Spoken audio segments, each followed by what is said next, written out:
este video vamos a trabajar un poco con la potencia que se utiliza en corriente alterna. Específicamente vamos a trabajar con potencia activa, reactiva, aparente y con factor de potencia. Entonces, antes de comenzar con esto, pues es importante conocer que la potencia activa normalmente se conoce con la letra P, la potencia reactiva normalmente se conoce con la letra Q y la potencia aparente normalmente se conoce con la letra S, que a su vez está formada de la suma del número de la potencia activa con el número de la potencia reactiva. Recordemos que la potencia activa pues se utiliza para números reales o se utiliza con números reales, y la potencia reactiva utiliza números imaginarios, ¿no? Normalmente. Entonces, la formación de un real con un imaginario me da a mí la potencia aparente, que es pues obviamente un número complejo. Y el factor de potencia pues lo encontramos casi siempre como FP.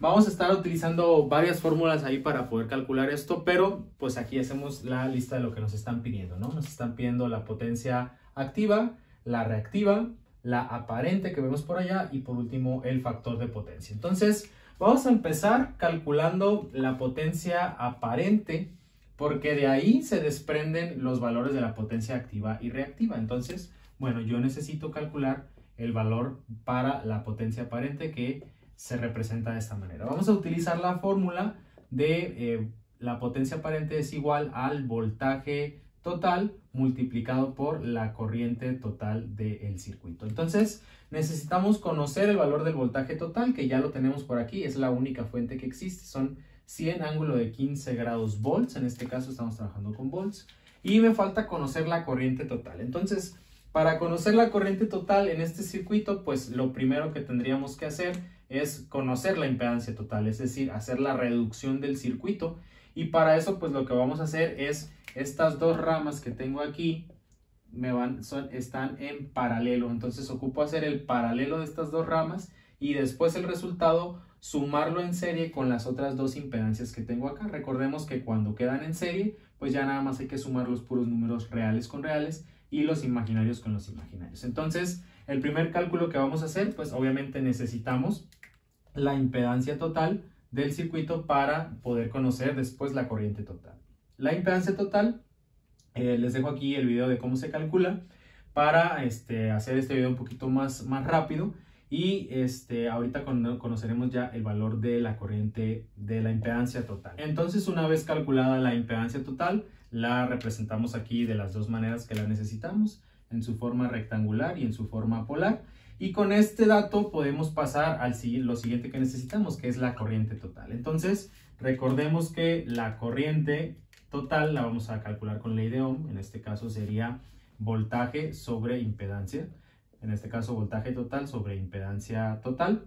Ya tenemos los dos. El voltaje total pues sería 100 ángulo de 15 grados volts sobre la impedancia total, que ya la tenemos también en polar, que serían 35.7 ángulo de 9.63 grados.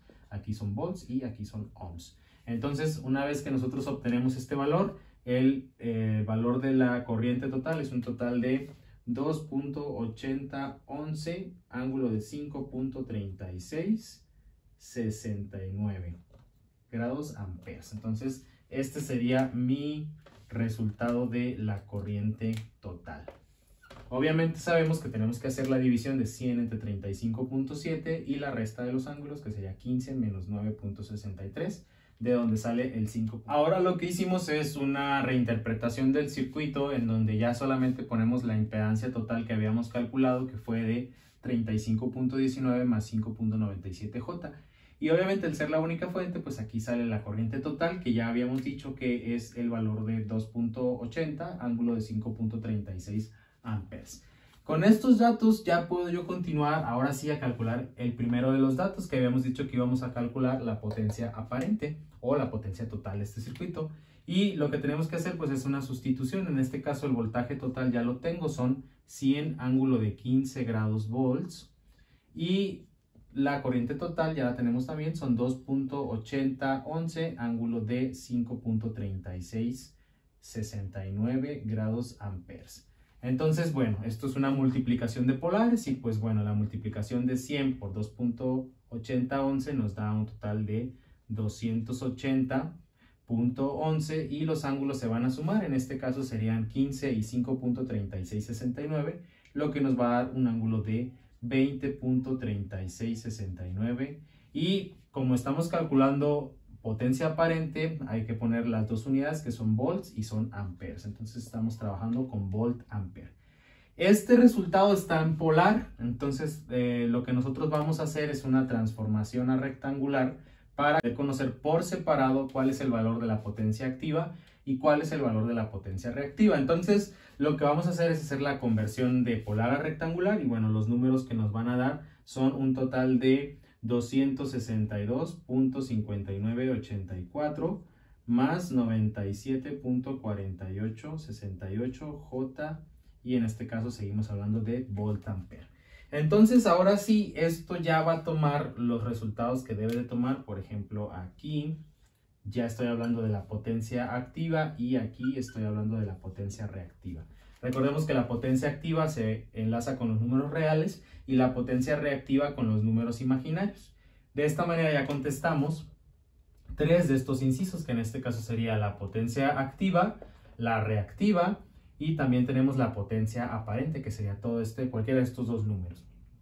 Nos falta entonces el factor de potencia y la corriente total pues ya la calculamos ahí. Vamos con el último paso, que sería calcular el factor de potencia que nos hace falta. Y para eso nos vamos a ayudar del famoso triángulo de potencia que establece lo siguiente, ¿no? Tengo aquí colocados en este eje el punto para la potencia activa, en este eje el punto para la potencia reactiva y en esta será la resultante, si nosotros la queremos ver así, si le ponemos una flecha para acá, que sería la potencia aparente. Entonces de aquí surge un ángulo que pues le podemos llamar como quiera, le voy a poner alfa.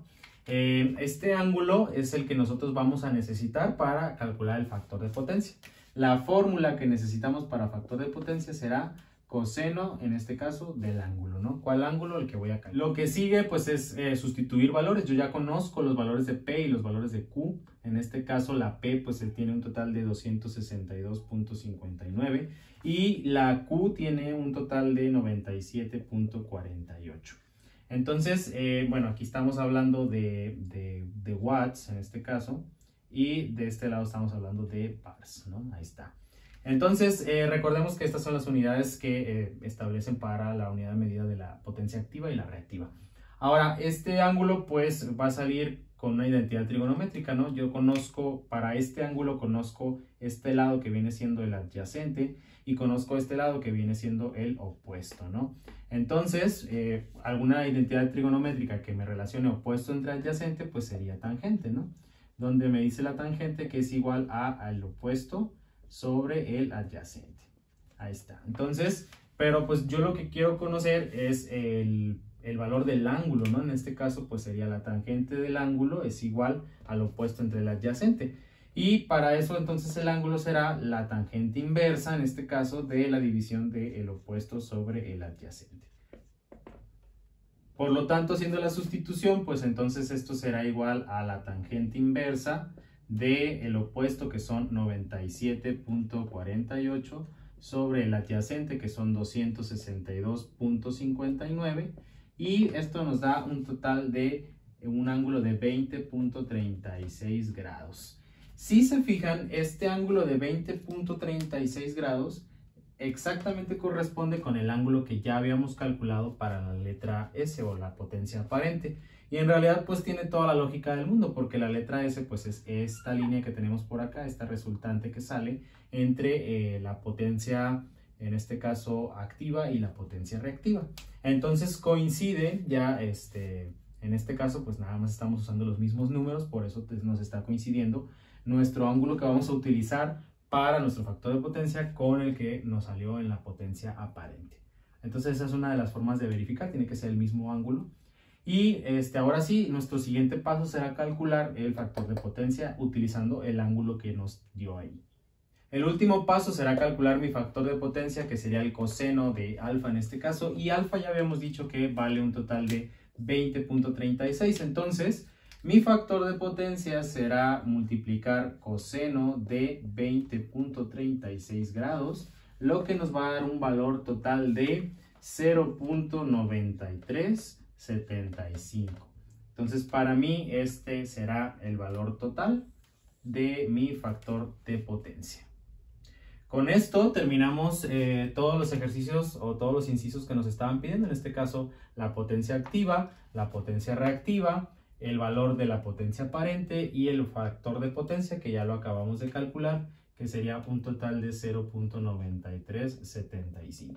Y bueno, aquí agregamos el valor de la corriente total que calculamos en este circuito.